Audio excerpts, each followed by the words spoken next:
City of Orange Grove called for a special council meeting on water concerns. Victoria City Council will discuss renaming its community center, and job growth in the Rio Grande Valley is losing steam. This is South Texas Midday. I'm Rob Boskamp. Thank you for joining me on this Monday, April 6th. The City of Orange Grove called a special city council meeting last week to address its water supply. Chris 6 News reports that City Council voted to hire a hydrogeologist and environmental lawyers to better understand its options. The law firm from Austin specializes in water issues. City Administrator Todd Wright told Chris 6 the aquifer has fallen over 150 feet below ground level, with salt content rising to 1,100 parts per minute. Wright said Orange Grove could hit a water emergency by this summer. And on a related note, Easter weekend rains added little to the Corpus Christi area water reservoirs. Lake Corpus Christi rose to 8.7% capacity. Choke Canyon Reservoir climbed slightly to 7.8% capacity. Lake Texana, east of Edna, is now at 50.5% capacity. Victoria City Council meets tomorrow at 5 p.m. at their council chambers. On the agenda this week, they will discuss naming the city's community center the Gary Moses Community Center and declare an effective date for the name change. City Manager Jesus Garza will present on Victoria Independent School District's bond program. Victoria City Council meets on the first and third Tuesdays of each month. Meetings are live streamed online at victoriatx.gov and on YouTube at Victoria Texas Videos.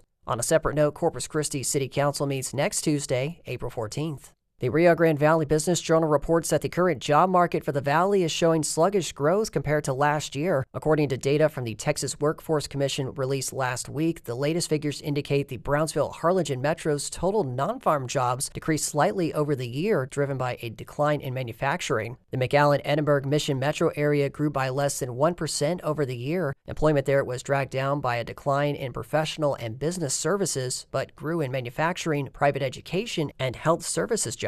The Brownsville Metro had over 158,000 non-farm jobs in January, down from 162,000 that time a year ago. McAllen Metro had over 307,000 non-farm jobs in January, up from 306,000 in January of 2025. By comparison, Texas added over 131,000 jobs over the year for a total of 14.2 million jobs in January. The Rio Grande Valley Business Journal is in partnership with KEDT.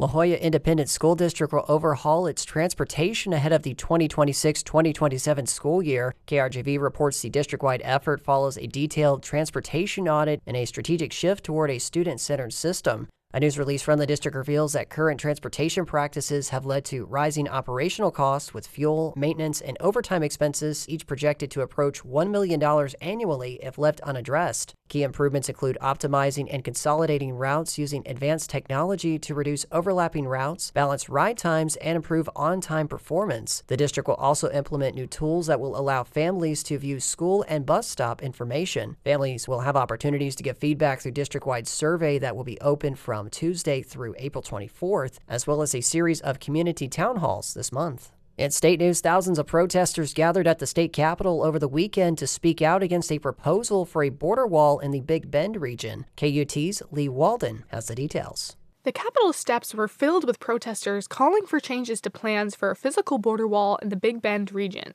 The area is home to a national park, a state park, and several nature preserves. Some organizers argue a physical wall will disrupt sensitive species in the region and put Big Bend's views of the night sky at risk.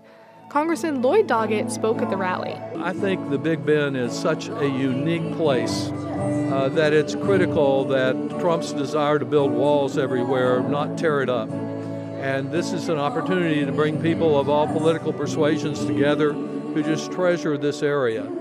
This issue crosses political lines. Doggett shared the stage with former Texas Land Commissioner Jerry Patterson, who said he's never seen such a unifying issue. I'm Lee Walden in Austin. A proposed federal rule would limit how much students can borrow for certain degree programs. KERA's Abigail Ruman reports a listener wanted to know how that could affect Texas health disparities. The U.S. Department of Education proposed a rule that would narrow which programs can be considered professional degrees. Nursing wasn't on that list, which puts a lower cap on how much graduate students can borrow in federal student loans. Tanisha Howard is the president of the Metroplex Black Nurses Association.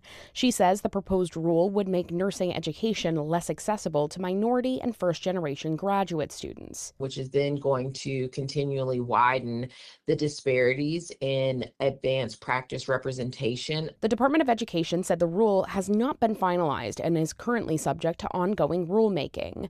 I'm Abigail Ruman in Dallas.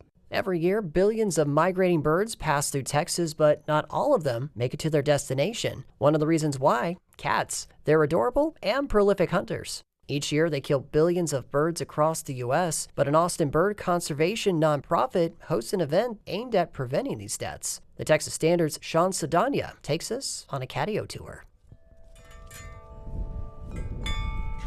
I'm in Jacob Smeigel's backyard, and we're standing in front of a 10-foot wooden frame that is covered in wire. It's got about 10,000 staples in it that I put in there, too. There's a slanted metal roof, a catwalk that extends out to a nearby tree, and a tiny pet door for his 3 kitties. I feel like I know people who wouldn't invest this much in their children, much less their cats.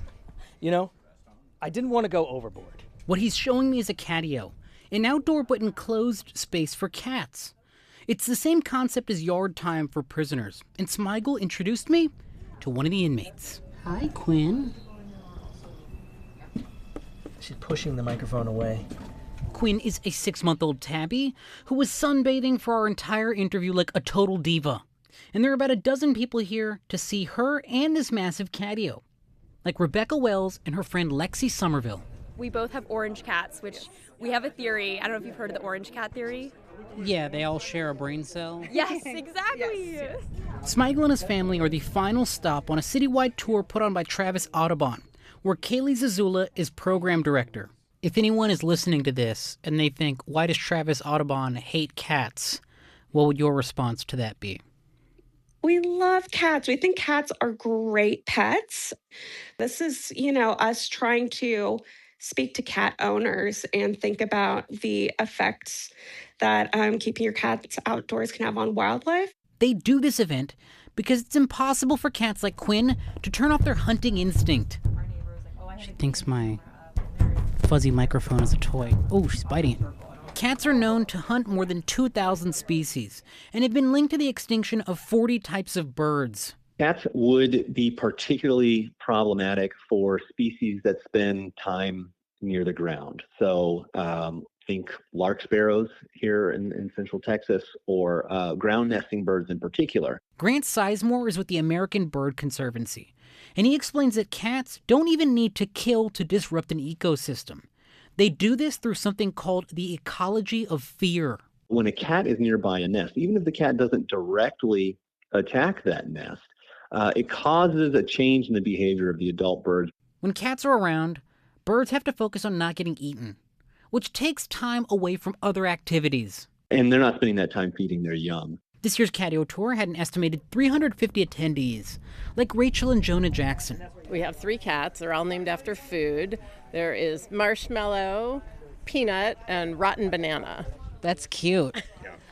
Yeah. That you named your cat Rotten. I was going to say, we had trouble with her, and then... She grew into her name. The Jacksons are not birders. They are catio curious, and they are using today to gather inspiration. We have a little pergola in the backyard, and it's just occurring to me that maybe we could route them over there and run them around Run at them the top, around, you know? yeah, possibly. The Jacksons are just looking for a home project and to keep their kitties safe. Because cats that spend time outdoors sometimes wander off and turn into lunch. It protects them from coyotes, which we have a lot of. Nicolette Pink is married to Jacob Smeigel, whose catio we've been admiring. She told me about a Bengal cat they once had. Anytime he could, he would slip out of the house and explore the shrubby limestone of central Texas. Then one day, he didn't come back. The Bengal met his fate with a coyote. Oh, really? Yeah, super I'm so sad. sorry to I know, hear. it was horrible. Catios make sure that kitties like Quinn and her twin sister Clover can enjoy the outdoors and stay safe. And if it weren't for this event, neither of them would be here right now. I met the foster for these about 4 years ago on the catio tour. She came here. I met her. I kept her in the back of my mind because I knew she rescued. And then when I was ready to get more cats, I reached out to her. Oh. And we adopted these 2 from her. Quinn and Clover barely acknowledge the crowd. Inside the catio, they are just relaxing. Outside, They're ruthless predators and easy prey. In Austin, I'm Sean Saldana.